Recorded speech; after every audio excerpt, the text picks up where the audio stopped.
Today on the Roundtable Perspective, Dr. Catherine Gillotti joins me to discuss how bad news is delivered in healthcare settings. We will talk about the history of this a little bit. To what extent have doctors been prepared in the past or not prepared to deliver bad news? And what are they doing now in medical school? Dr. Gillotti, with her background in interpersonal communication, offers a bit of a critique on some of the methods. And she also has a website that she runs where patients can leave stories about their experiences with their doctors, and she will share some of that information with us as well. Additionally, we talk a little bit about the ethics that are involved in this. What should a doctor say, and is it okay for a doctor to hold something back? There's a method recommended called dosing, where you give the patient a little bit of the information at a time, and the question there is, of course, is it fair to hold back information that maybe the patient needs to know or wants to know?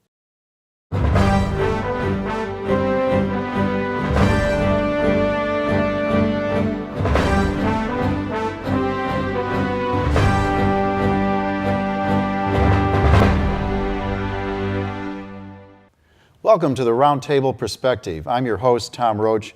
I'm joined today by my guest, Dr. Catherine Gillotti, and we're going to discuss how doctors deliver bad news. Dr. Gillotti has a Ph.D. from the University of Kentucky in interpersonal communication, and she's published somewhat extensively on this, conference papers and book chapters on health communication related topics. So how do doctors feel about getting advice from someone with a Ph.D. in communication? Well, I think it's been my experience, it depends on the doctor. Yeah. So some of them have not been very receptive at first, because of course they're the ones on the front lines doing it. But as the years have passed, it's now part of their training, interpersonal communication skills training, for their continuing education credits. So they're a lot more receptive than they had been in the past. Right. The current study is looking at bad news delivery from the patient's perspective, right? Can you tell us a little bit about that? Yeah, so in the spring, I went on sabbatical from the university to dedicate myself to this study. And what I had been doing in the past has been always looking at bad news delivery from the care provider's perspective, but not focusing as much on the patients. Of course, it's an interaction, so there's two people involved. But a lot of the research and literature that's been written on bad news delivery has been written from the care provider's point of view. So I decided, well, let me step on the other side of the spectrum. And I saw this gap in the research literature between how news is delivered and its impact on patient decision making. So I wanted to see if I could create a study in which I would be able to collect stories from actual patients who've been on the receiving end of bad news to see if there is any impact at all on the way the news is delivered to them, and then their subsequent decisions about their health care. So when you say patient decision making, just some examples maybe for listeners, what are some decisions that patients make? So let's say that you have a man and he's diagnosed with prostate cancer, right? And there's multiple treatment methods for prostate cancer. He might have surgery to remove the cancer, but he also might have radioactive seeds implanted in order to treat almost like a chemotherapy or radiation therapy that's sort of ongoing. They each have different, or he may decide to do nothing at all.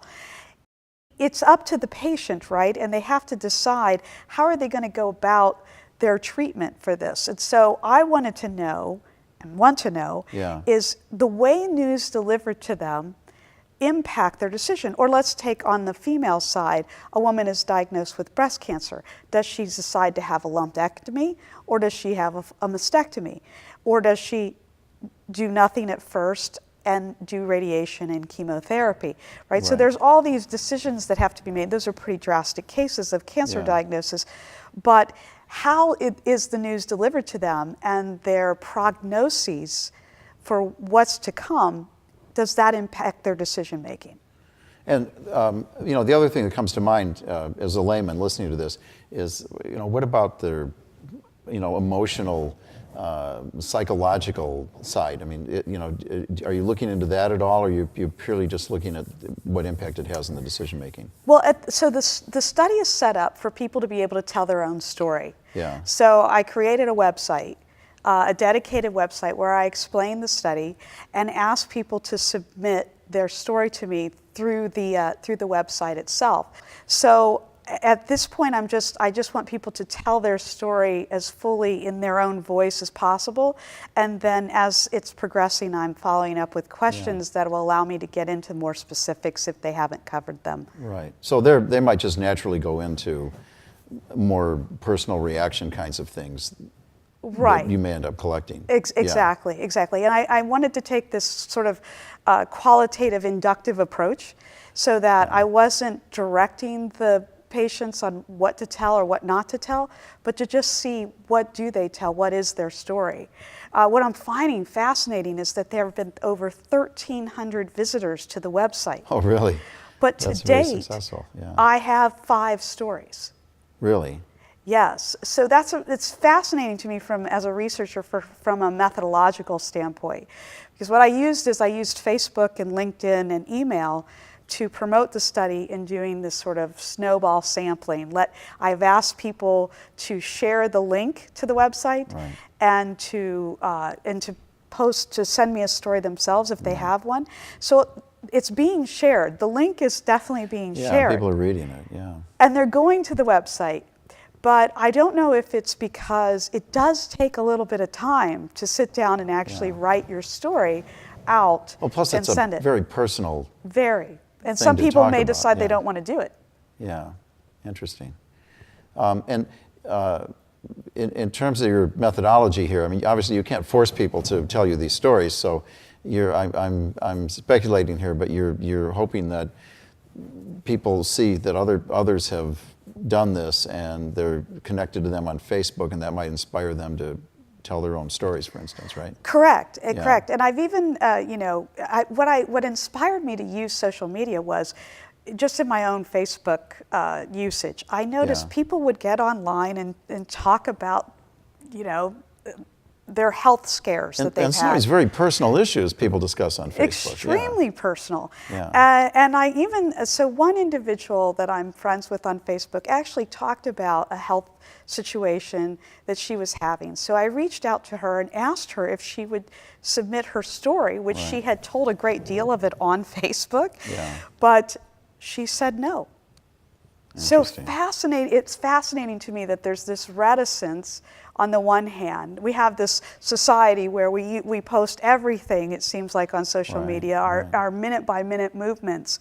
But when you go to ask somebody to tell your story of bad news delivery, there's this reticence to do that. And maybe it's the dialectic, right, between some people are very private, and for them saying, oh, I had to go to the emergency room because I had an accident out in the yard and cut myself, is different than really fully going through and disclosing intimate details of that emergency room visit, let's say. So, but you have had a handful of stories here that have been submitted. Yes. So give us an example, maybe one or two.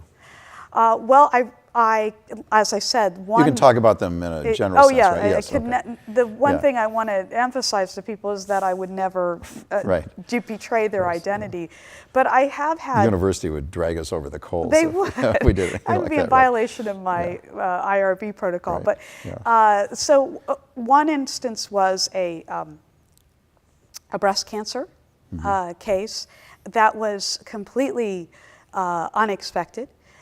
From the person was in her 50s and found the lump herself, and then went through the process of talking about how she initially went to her physicians and then went for second opinion, where they then were able to do biopsies and confirm that it was cancer. So, and in this case, she chose a mastectomy. So that would be like one example. Another person. Did she talk about how her doctor approached her with the information? Yes, and not just her physician, but all the care providers in through the treatment process of how supportive they were of her during that process. So she had more of a exemplary. She did. relationship here with the medical staff. She did. And because they did what? I mean, well, because I think they comforted her during the actual procedures. Yeah. They were very clear about what her treatment options were. It sounds like from reading the story that they also indicated in no uncertain terms what they were recommending, as opposed to saying, well, you know, sort of the ambivalent, it's up to you kind of thing. But I think her test results must have been convincing enough for them to recommend that she have the mastectomy. Right. And she followed that recommendation. Do you have a horror story for us? I don't yet. Not yet. Okay. I mean, I do from past experiences of having worked at a children's hospital in terms of people, but not yet in the study itself. Right. And the other thing I'm doing is I'm leaving it open to any diagnosis. Like, it doesn't matter. It doesn't have to be a cancer case. I had someone contact me and say, I'd like to tell my child's story. Her child, it was the patient, but she was obviously the decision maker. Yeah. And so she asked if she could submit that story. And of course I wrote back and said, yes, we'd welcome any story, even if you weren't the patient, but you witnessed the delivery and the decision making. What was the situation with the child? I do not know yet. Oh, she hasn't submitted the story yet, but I'm hoping that she will, because I think those are important stories to tell as well. Yeah, you know, of course, we all have these hearsay stories. You know, but I've heard about, you know, a case in our family. The mom went in, you know, not knowing what her problem was. The doctor diagnosed her, you know, and made another appointment and told her, you know, she had less than a year to live, basically, and walked out of the room. And the dad was having a meal. Ordered a meal in the hospital, and the kids are sitting there with the mom trying to, you know, help her cope with this. And it was, you know, it was just heartbreaking to hear that. It is. Partially because, you know, the dad was no more sensitive than the doctor was, actually, from the way the story came out. But I'm assuming that doesn't happen as much as it used to. Well, because they're talking about this in medical school a little bit more now, aren't they? Oh yes, they are. But when I was doing my dissertation research back in the day, I read this book by Fred Hafferty called Into the Valley. Yes. And he was a sociologist. He talks about how medical students are socialized to dehumanize patients. Because their first major class, right, their first patient is a cadaver. Right. And he describes he did this ethnography where he followed a medical school class for a year. And he describes in detail how on the very first day of anatomy lab, the professor comes in and rips back the sheet off the body in the front of the classroom, and then says nothing, turns around and starts writing on the board. And it's like this implicit message that this is not a person. Wow. And that's their beginning, that's their introduction to being a doctor. You know, it seems like obviously there's a bad side to that, right? There's a downside to that, but it seems like they need to, in medical school, they need to somewhat desensitize these medical students, because they need to, you know, act objectively and scientifically often when they're dealing with these cases.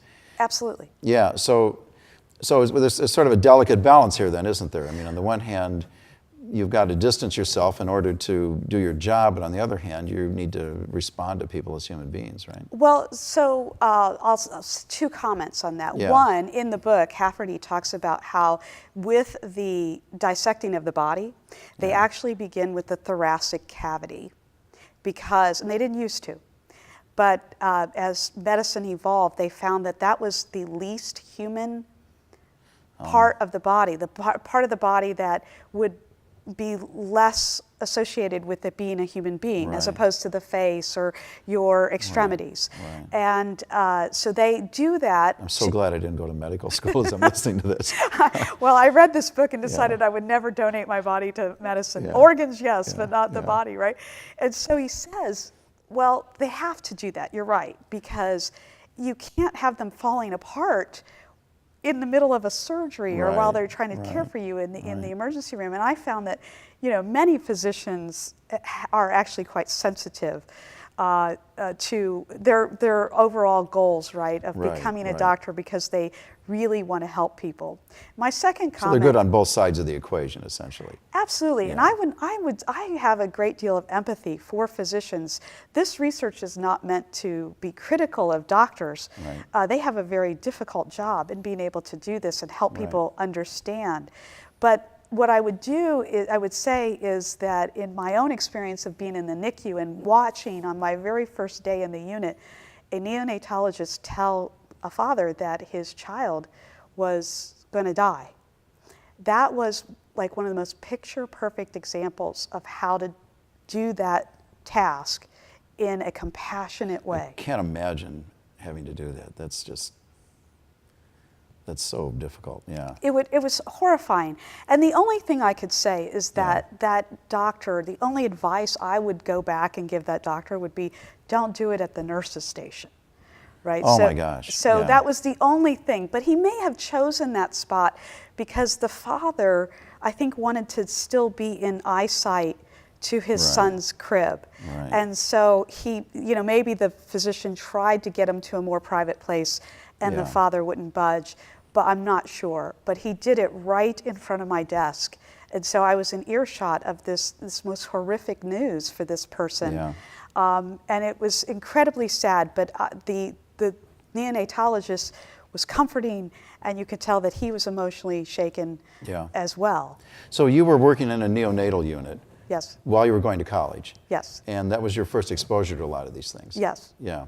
Can you tell us a little bit more about that? I mean, what's the impact of that on you? One of the greatest experiences of my life was because I think what it does is it puts in perspective what's really important. When you see, and I feel really honored and privileged to have been part of that team for that 4.5 years that I worked in that unit. They had an over 97% survival rate in the neonatal intensive care unit. And to just see how precious life is and how difficult a job it is to be in healthcare, and just the urgency of it, and especially that particular unit, because many of these parents were not expecting for their child to be born and then to immediately be in an intensive care unit. So there was a lot of emotional work that needed to be done to support the parents and the grandparents of the child as well. Yeah. There's something called the Spikes model. Yes. Can you tell us a little bit about that? Robert Buckman, who is a physician, wrote the book that's used across the country in medical schools to teach physicians how to deliver bad news. And it's this... Which probably wasn't covered a long time ago, right? I mean, This is new like, step for them. I'm trying to think of the At least publication in my lifetime, date. it's probably a new step. Yeah. 80s, 90s maybe was the publication date of the Spikes model, but it's still widely taught. And a lot of great information in there about some of the things we just talked about. Yeah. Making sure that the setting is private, making sure that the receivers of the bad news are sort of mentally prepared, entering into what steps could be taken in the future, what social support they have. So overall, a really decent, approach to doing this. The one criticism that health communication scholars have come up with, in contrast to Buckman's model, is that he treats the situation very one-sided. In fact, I remember reading in his book that he used the metaphor of comparing a patient to like a barge that needed to be moved. That's an unfortunate reference, yeah. Yes. And so it sort of took the humanity out, what seemed to be a very humanistic approach. Then I thought, wow, okay, if this is the way he views the patient, not...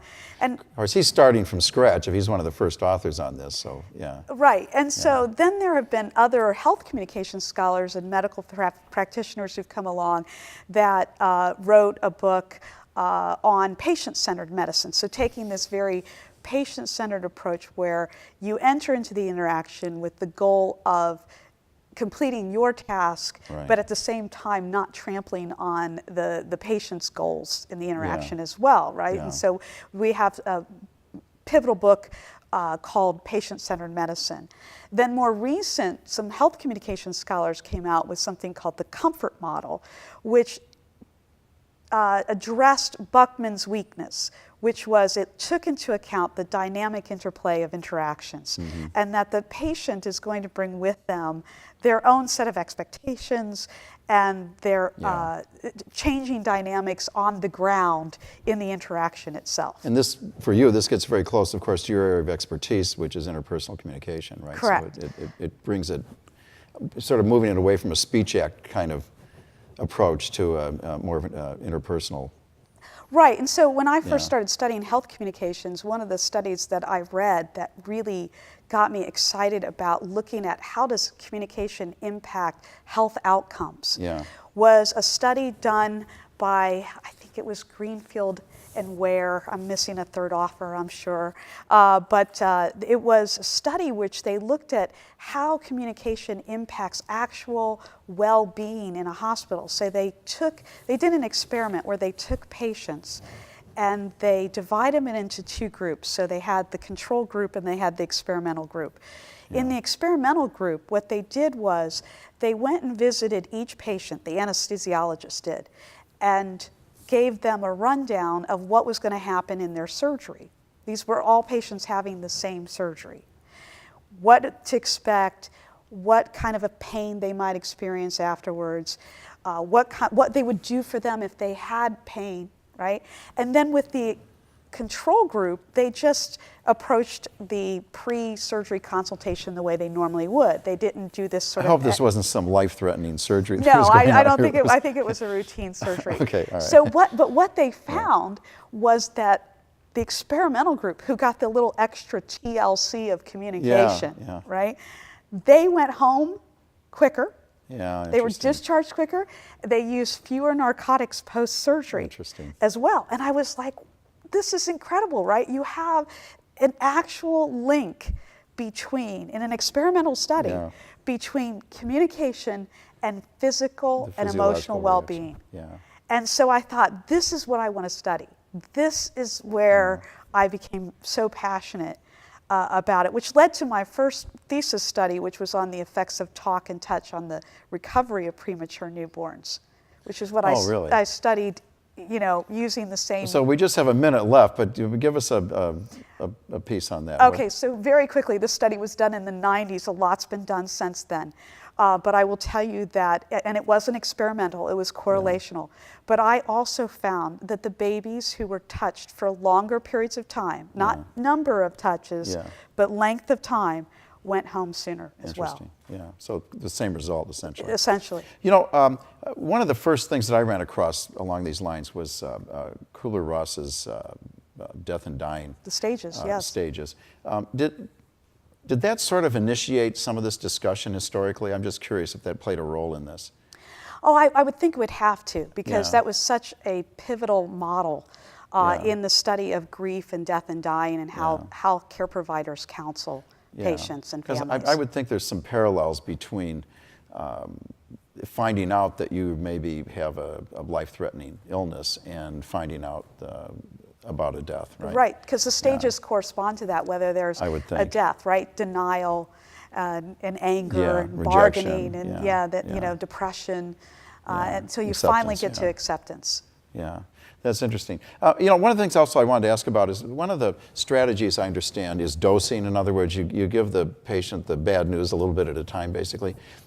It seems to me, I mean, I get that, it makes sense, but it seems to me there's also a bit of an ethical issue there. I mean, you know, doesn't the doctor have a responsibility to give someone the full information? How do you feel about that? Right, so you go back to the Hippocratic Oath. The first oath is to do no harm. So really pivotal researcher in the field of bad news delivery is a guy by the name of Doug Maynard. And he wrote an article where he talks about forecasting, he calls it. So like hinting at the news. Sometimes that works and sometimes it doesn't work. So that might be equivalent to what the dosing of the information. Yeah, that's sort of a gray area here, isn't it? Right. Are there a lot of areas like that, or most of the time is this, you know, is this something that doctors can learn and practice? Well, it's something they can learn, but what I try to advocate in my own publications is that while the scripts are great, like the Buckman-Spikes model, it's not the be-all, end-all. Sometimes you got to let go of the script, right? And then the last thing I would say on this is to quote Bernard Lown, who wrote a book called The Lost Art of Healing, and he said, "Words are like a two-edged sword. They can maim as well as heal." Oh, very good. What a great quote to end on. That's all the time we have for our program. Thank you to Dr. Gillotti for joining me today on the Roundtable Perspective. I'm Tom Roach. See you next time.